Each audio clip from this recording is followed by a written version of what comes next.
ইসলামের সব থেকে বেশি অবদান সেটা হলো যুবকদের, সব থেকে বেশি অবদান যুবকদের। হযরত আলী রাদিয়াল্লাহু তাআলা ইসলাম কবুল করেছেন যে সময় তার বয়স ছিল মাত্র 8.5 বছর বয়স। 8.5 বছর বয়সে ইসলাম কবুল করেছেন, আর এমন কবুল করেছেন হযরত আলী রাদিয়াল্লাহু তাআলার কাছে আল্লাহ রাসূল বলছেন, আলী ওদের সঙ্গে আমাদের একটা সন্ধি হবে, বেঈমানদের সঙ্গে। কি সন্ধি? ওরা বলছে মুহাম্মদ বিন আব্দুল্লাহ, এটা লিখলে তোমাদের সঙ্গে আমাদের ঝামেলা মিটে যাবে, কিন্তু মুহাম্মাদুর রাসূলুল্লাহ, এই রাসূলুল্লাহ শব্দটুকু কাটতে হবে। হযরত আলী রাদিয়াল্লাহু তাআলা বলছেন, ইয়া রাসূলুল্লাহ, আমার জীবন চলে যাবে আপনার নামের পাশে রাসূলুল্লাহ শব্দটুকু আমি আলী বেঁচে থাকতে কাটতে দিচ্ছি না, দেব না। এটা জোরে বলো সুবহানাল্লাহ। এর নাম যুবক, এর নামই হলো যুবক। যুবকরা সব পারে।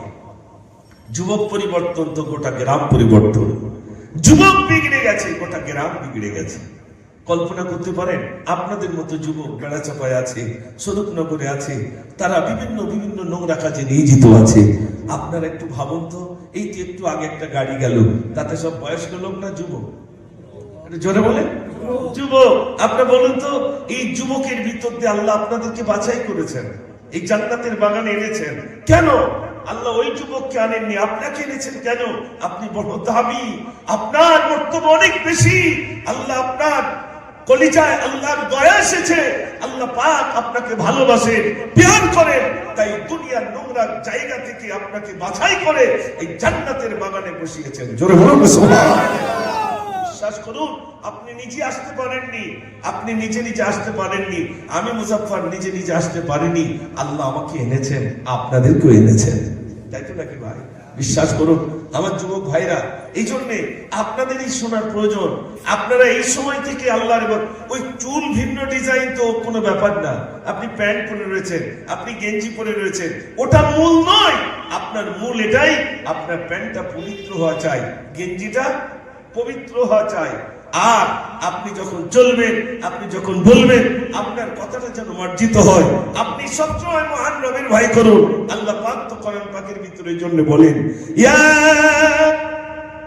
আইয়ুহাল্লাযীনা আমানু তাকুল্লাহা হাক্কা তুকাতিহি ওয়া লা তামুতুন্না ইল্লা ওয়া আনতুম মুসলিমুন। আল্লাহ রাব্বুল আলামিন বলে, বিশ্বাসীগণ আমার বান্দারা, তোমরা আমাকে ভয় করো, ভয় করার মতো ভয় করো। তারপরে বলছেন, কতক্ষণ পর্যন্ত মৃত্যুবরণ করো না, যতক্ষণ পর্যন্ত প্রকৃত মুসলমান না হতে পারবে ততক্ষণ পর্যন্ত মৃত্যুবরণ করো না। এখানে আমরা যারা আছি, এবার আপনারা বলুন, প্রকৃত মুসলমান হতে চাই না? চাই না? এটা জোরে বলেন। প্রকৃত মুসলমান যিনি হবেন, তার ভিতরে থাকবে আল্লাহর ভয়, আল্লাহর খৌফ থাকবে।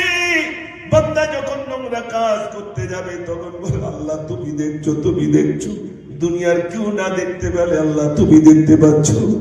যুবক তাস খেলতে যাবে, তখন বলে, আল্লাহ দুনিয়ার কেউ না দেখতে পেলে আল্লাহ তুমি দেখতে পাচ্ছ। যুবক তাস খেলা ছেড়ে দেবে।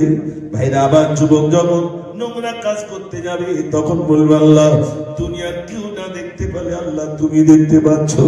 ও সোনার ভাইরা আমার, যখন মানুষের ভিতরে আল্লাহর ভয় আসবে, আল্লাহ রাব্বুল আলামিন বলছেন, তখন আমার ওই বান্দাটা প্রকৃত মুসলমান হয়ে যাবে।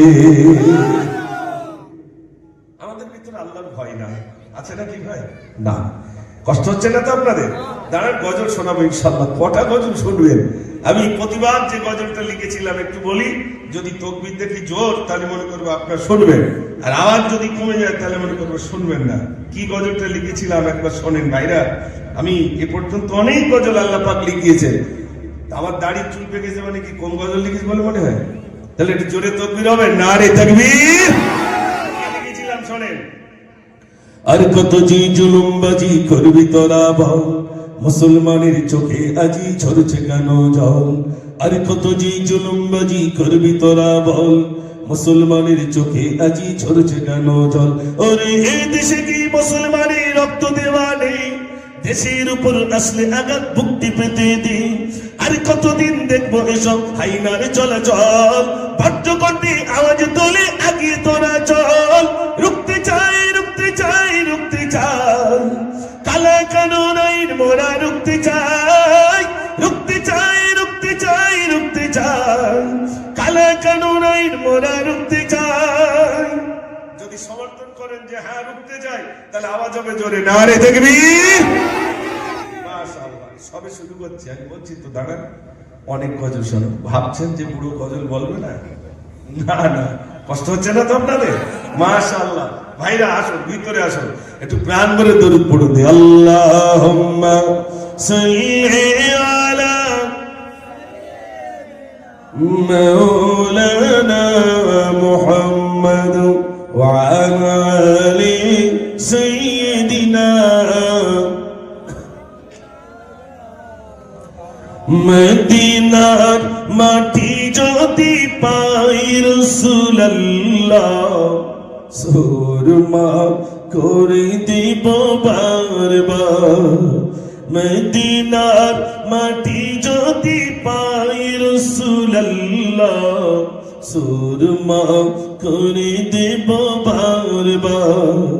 যদি যেতে নাহি পাই সোনের এই মদিনায়, দিও দেখা স্বপ্নে ও গো রাসূলুল্লাহ, সুরমা করে দেব বারবার। মদিনার মাটি যদি পাই রাসূলুল্লাহ, সুরমা করে দেব বারবার। মদিনার মাটি কেন? মদিনার পানি চেয়ে থাকি প্রতিদিন, একে একে দিন যায় ভাঙে মনোবল। ডানা মেলে পাখি যায় পাক মদিনা, দেখে মোর আঁখি দুটি করে চলো চল। আমি ভাবি নিরালায় পাক মদিনার আশায়, আমি ভাবি নিরালায় পাক মদিনার আশায়। দিদারে দেখা দাও গো রাসূলুল্লাহ, সুরমা করে দেব বারবার। মদিনার মাটি যদি পাই রাসূলুল্লাহ, সুরমা করে দেব বারবার। আল্লাহুম্মা সাল্লি আলা, সবাই পড়ে, মাওলানা মুহাম্মদ ওয়া আলা আলি সাইয়্যিদিনা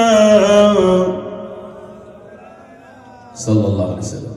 আমার খুব ভালো লাগছে, বিশ্বাস করুন, আমার যুবক ভাইদেরকে পেয়ে আমি খুব আনন্দিত। কেন? যুবকরা ইসলামে বলছিলাম সব থেকে যুবকদের বেশি অবদান, আর যুবকদেরকে নিয়ে আজ আমার ওয়াজ হবে ইনশাআল্লাহ। যুবকরা, এই যে আপনার যুবক, তরুণ, নওজওয়ান, আল্লাহ আপনাদেরকে কত প্যার করেন আপনারা নিজেরাই জানেন না। বিশ্বনবী সাল্লাল্লাহু আলাইহি ওয়াসাল্লাম বলেছেন, একটা বুড়ো মানুষ জান্নাতে যাবে না, সব যুবকরা যাবে।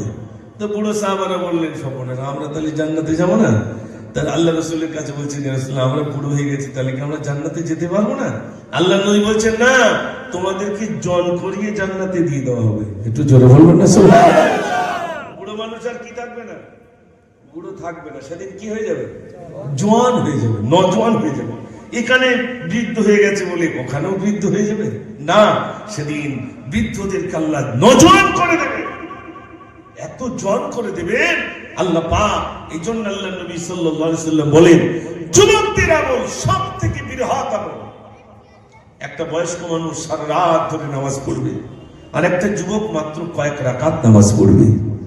বৃদ্ধ সারা রাত, যুবকের কয়েক রাকাত, দুটো সমান হয়ে যাবে।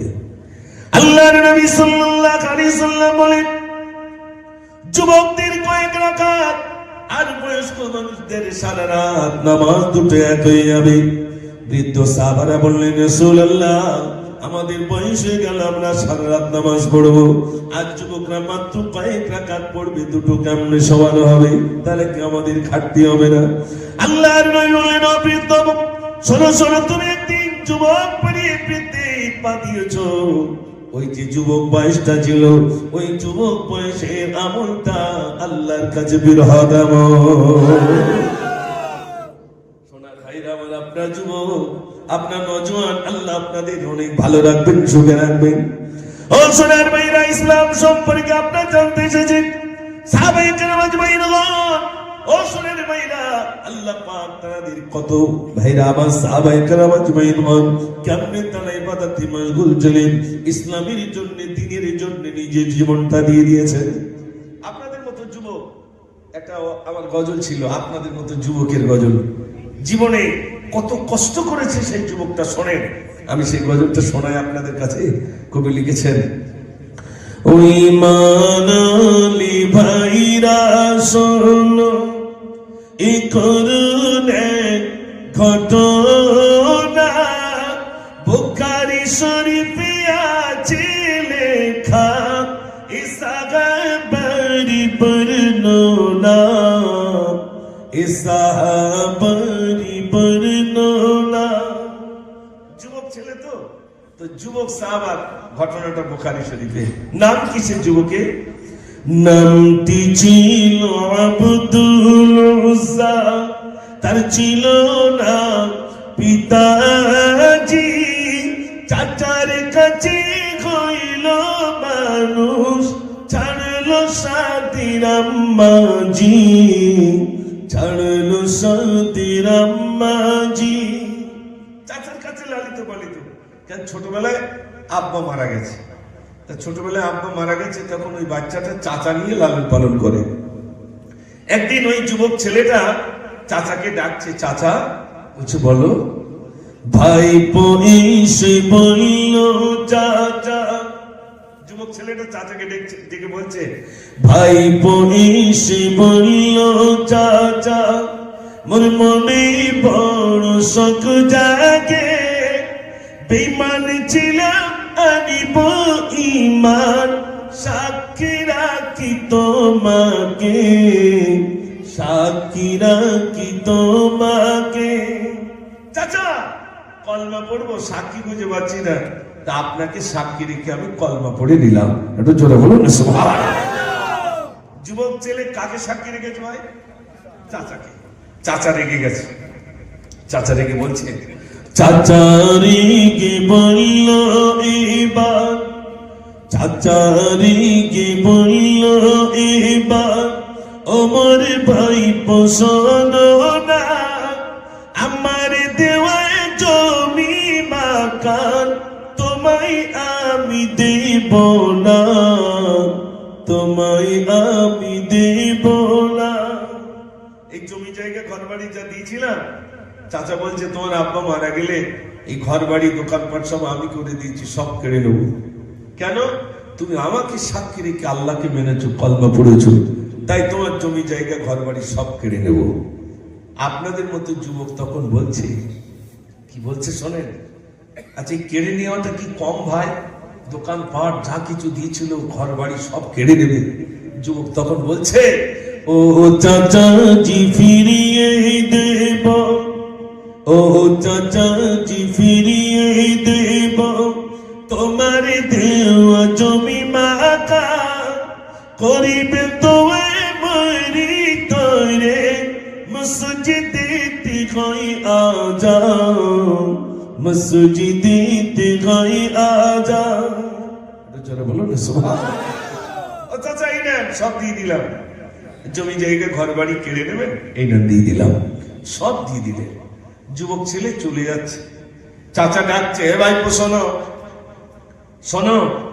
চাচা বলে, ভাই শোনো, মোর কাছে দিল সব জমা, তাকিয়ে দেখি তোমার পরনে আমার দেওয়া পায়জামা, আমার দেওয়া পায়জামা।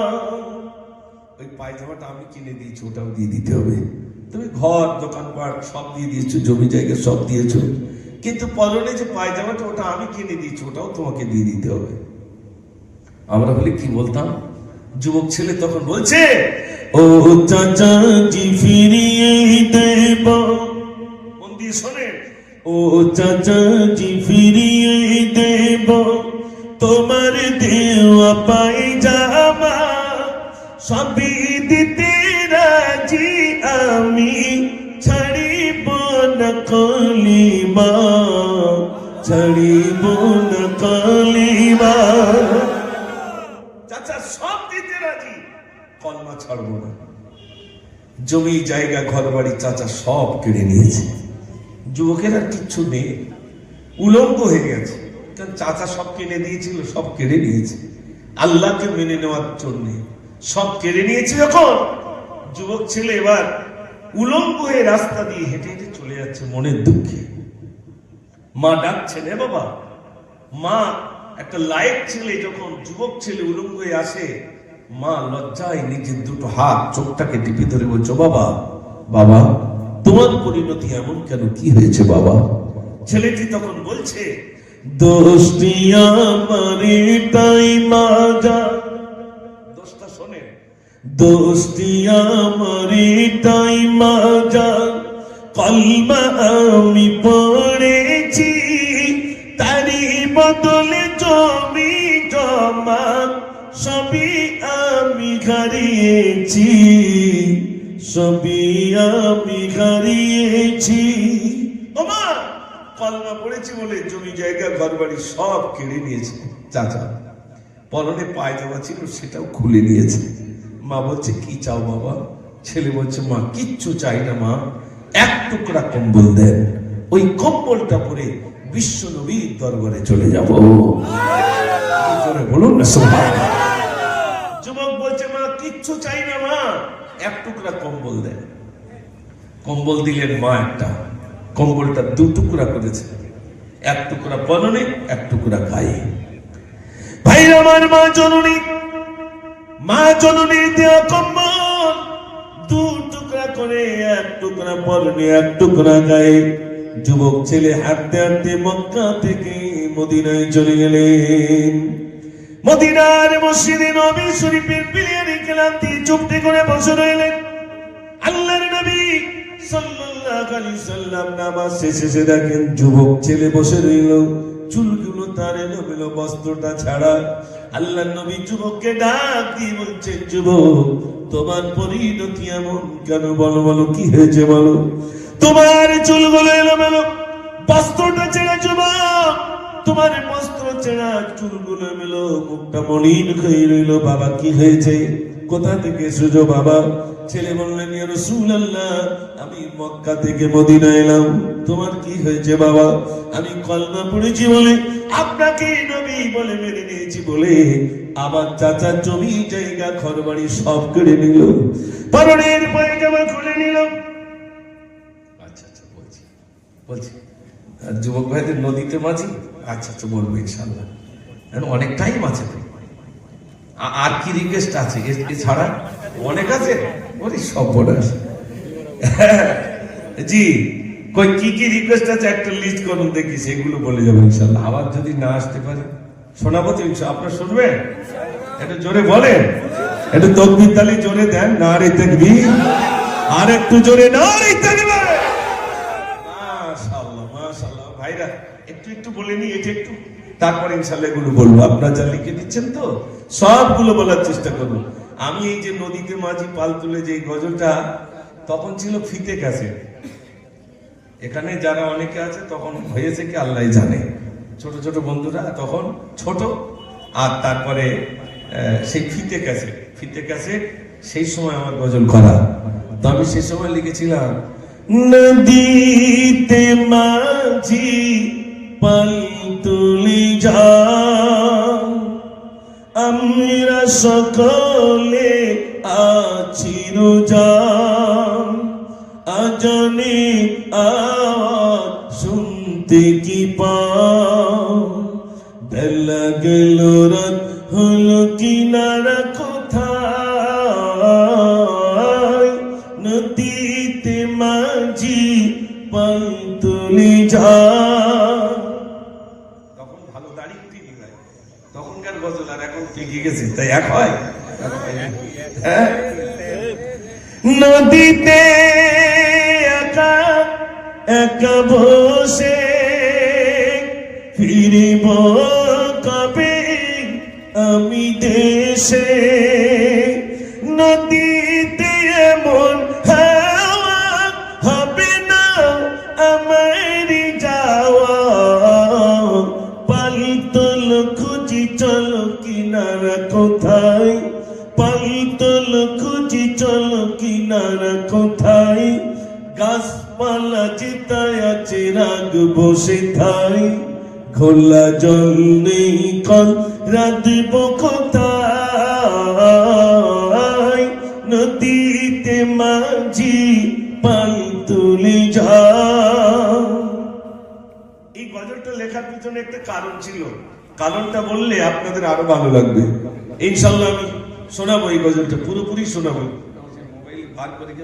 আজকের গজলটা না, তারপরেও ইনশাল্লাহ আপনারা শুনতে চাইছেন যখন, আমি সেই গজলটা আপনাদের কাছে শোনাবো। তবে আমার বন্ধুরা বিশেষ করে যারা বাইরে রয়েছেন, তো আপনারা একটু ভিতরে আসুন ভাই, তাহলে ভালো লাগবে। আলহামদুলিল্লাহ, আমি তো অনেকখানি কষ্ট করে আপনাদের খেদমতে উপস্থিত হয়েছি, এজন্য আসুন একটাবার দুরূদ শরীফ পড়ুন। আল্লাহুম্মা সাল্লি আলা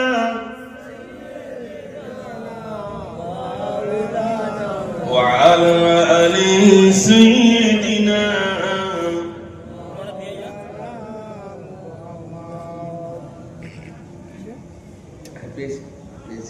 মাশাআল্লাহ, আমি ওইগুলো তো অনেক আগেকার গজল, তো ইনশাল্লাহ আমি চেষ্টা করছি একটু ভাগ করে নিই না। তো সেই আপনি বলুন, এখান থেকে দেওগায় গেছেন 72 সালের দলিল তুলতি, সঙ্গে সঙ্গে দিয়ে দেবে বল মনে হয়,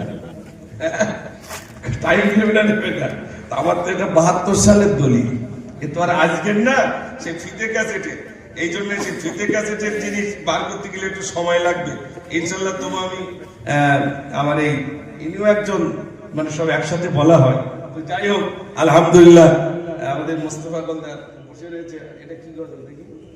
বুড়িমা গজল। আচ্ছা, ইনশাল্লাহ সব বলা হবে ইনশাল্লাহ আমার সময়ের ভিতরে, তো ইনশাল্লাহ সব চেষ্টা করব বলার জন্য। তবে একবার তাকবীর জোরে দেন দেখি, নারী তাকবীর। আর একটু জোরে দেন, নারী তাকবীর। বুড়িটা দিয়ে শুরু হোক নাকি? হ্যাঁ, বুড়িটা দিয়ে শুরু হোক। এই বুড়িমার গজল শুধু আমাদের ইন্ডিয়ায় বলেনি, আলহামদুলিল্লাহ আমি বাংলাদেশে গেছি, সেখানের গজল তো আপনারা কম বেশি শোনেন, আর আমার বুড়ির গজল শুনে পাগল ইন্ডিয়ার গজল একটু শুনিয়ে দেখো। ইন্ডিয়ার গজলে আর ইন্ডিয়ার প্রত্যেকটা জিনিসে মজা আছে না না? এখান থেকে ডাল পর্যন্ত লে যায়, মানে ডালিয়া তো মজা। ঠিক বলছি না ভুল বলছি? ইন্ডিয়ার প্রত্যেকটা জিনিস তারা গ্রহণ করতে চায়, যেগুলো আমরা নেব এগুলো আমরা নেব।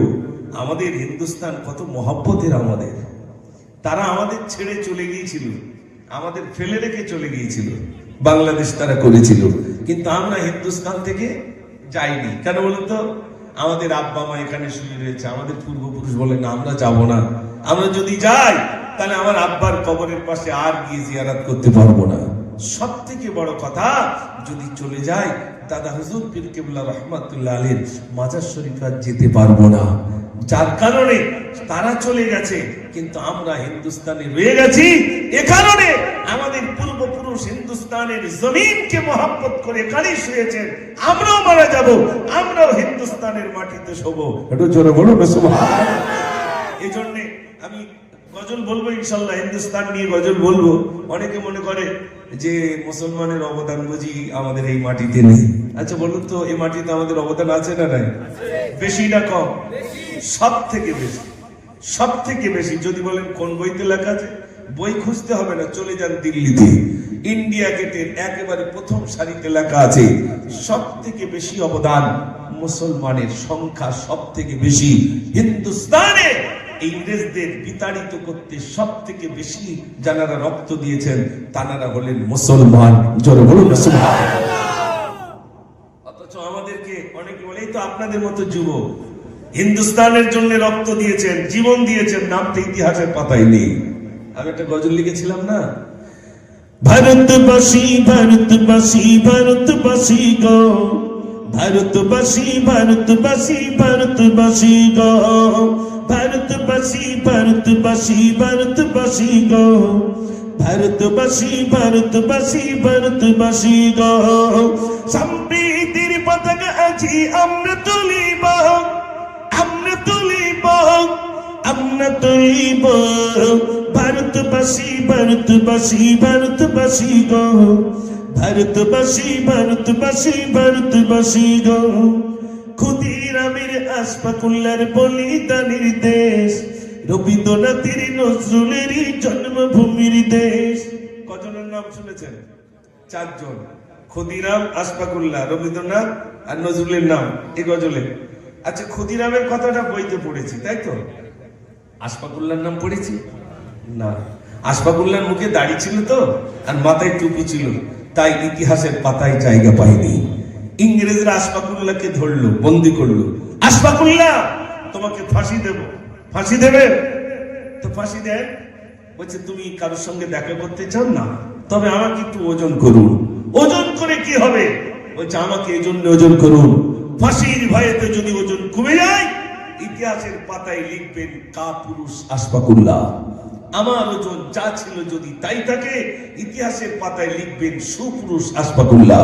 আমার ওজন যা ছিল তা ছাড়া যদি বেড়ে যায়, ইতিহাসের পাতায় লিখবেন বীর পুরুষ আশফাকুল্লাহ। জোরে বলুন না সুবহান। যুবক শুনলেন, আশফাকুল্লাহর মুখে দাড়ি ছিল, মাথায় টুপি, ইতিহাসে জায়গা পায়নি। আমাদের ক্ষুদিরাম প্রাণ দিয়েছেন, জীবন দিয়েছেন, আমাদের অন্তরে আজও ব্যথা। কিন্তু আশফাকুল্লাহ জীবন দিয়েছেন, তার নামটা তানার পাশে থাকলো না, এটাও আর এক ব্যথা। তাই তো নাকি ভাই? আশফাকুল্লাহ ফাঁসির 15 দিন আগে ওজন হচ্ছে 100 কেজি। যেদিন ফাঁসি হবে, আশফাকুল্লাহকে বলছে, আশফাকুল্লাহ, মায়ের সঙ্গে দেখা করতে চাও না? কারোর সঙ্গে দেখা করতে চাই না, আমাকে ওজন করো। ওজন করা হচ্ছে। ফাঁসির 15 দিন আগে ওজন কত ছিল? 100 কেজি। যেদিন ফাঁসি হবে, সেদিন আশফাকুল্লাহর ওজন গিয়ে দাঁড়িয়েছে 150 কেজি। জোরে বলুন না সুবহান। তার নামটা ইতিহাসের পাতায় জায়গা পেল না। তাই কলকাতায় কিছু কিছু মানুষ বলছে, ওই সংবাদে বলে লুঙ্গি পরা, জঙ্গি, সন্ত্রাসী, তারপরে এখন আর একটা নাম দিচ্ছে জিহাদি। কত রকম লকআপ দিচ্ছে না, দিচ্ছে না? একটু জোরে বলেন। লকআপ দিচ্ছে, বলে দিয়ে যাও বেটা। ও লকআপে মুসলমান ভয় পায় না, তুমি দিতে থাকো। মুসলমানের অবদানের কথা শুনে রেখো। তাই আমি কবিতার ভিতরে লিখেছিলাম, ভারতবাসী ভারতবাসী ভারতবাসী গো, ভারতবাসী ভারতবাসী ভারতবাসী গো। সম্প্রীতির পতাকা আজি আমরা তুলিব, আমরা তুলিব, আমরা তুলিব। ভারতবাসী ভারতবাসী ভারতবাসী গো, ভারতবাসী ভারতবাসী ভারতবাসী গো। ক্ষুদিরামের আশফাকুল্লাহর বলিদানের দেশ, রবীন্দ্রনাথের নজরুলেরই জন্মভূমির দেশ। সাম্প্রদায়িক শিকলখানি ছিঁড়ে ফেলিব, ছিঁড়ে ফেলিব, ছিঁড়ে ফেলিব। ভারতবাসী ভারতবাসী ভারতবাসী গো, ভারতবাসী ভারতবাসী ভারতবাসী গো। একদিকে 3 মন্দির আছে, থাকবে যে মসজিদ, মন্দিরেতে ঘন্টা বাজি শুনবো যে তাকবীর। একদিকে 3 মন্দির আছে, থাকবে যে মসজিদ, মন্দিরেতে ঘন্টা বাজি শুনবো যে তাকবীর। মোখানে মানত করতে আজি শপথ নেব, শপথ নেব, শপথ নেব। ভারতবাসী ভারতবাসী ভারতবাসী গো, ভারতবাসী ভারতবাসী ভারতবাসী গো। নারী তাকবীর। আমি জলসায় এত গজল বলি না, কিন্তু আপনাদেরকে পেয়ে আমার বেশি বলতে হচ্ছে, কিছু করার নেই। আমি বক্তব্য রাখি, আর 2-4টে বলি, এত বলে তাও বলি না। কিন্তু বিশ্বাস করুন, আজ আপনারা যুবক সামনে বসেছেন, যখন কেউ ছিল না তখন ছিল কারা? যুবক। তাই আমার আলোচনাটা যুবক দিয়ে। বিশ্বাস করুন ও যুবক ভাইরা, এই বুড়িমার গজল শুনবেন। আমাদের ফুরফুরা শরীফ ওমর সিদ্দিক হুজুর, পীর আল্লামা ওমর সিদ্দিক হুজুর কেবলা, তিনি অনেক আগে এই ঘটনাটা বক্তব্য আকারে বলেছিলেন যে আল্লাহ রাসূল সাল্লাল্লাহু আলাইহি সাল্লাম মক্কা থেকে মদিনায় হিজরত করলেন। মদিনা থেকে সদলবল নিয়ে যখন মক্কা বিজয়ের লক্ষ্যে আসছে, তখন মক্কার কিছু মানুষ তারা বোঝা তৈরি করেছে, আপনার গাটলি তৈরি করে চলে যাচ্ছে। আর একটা বুড়ি বাড়ির সমস্ত কিছু মালমাত্রা নিয়ে রাস্তার ধারে দাঁড়িয়ে আছে, চলে যাব। আল্লাহ রাসূল সাল্লাল্লাহু আলাইহি সাল্লাম ডাইরেক্ট ওই বুড়িটার কাছে এসে জিজ্ঞাসা করছে,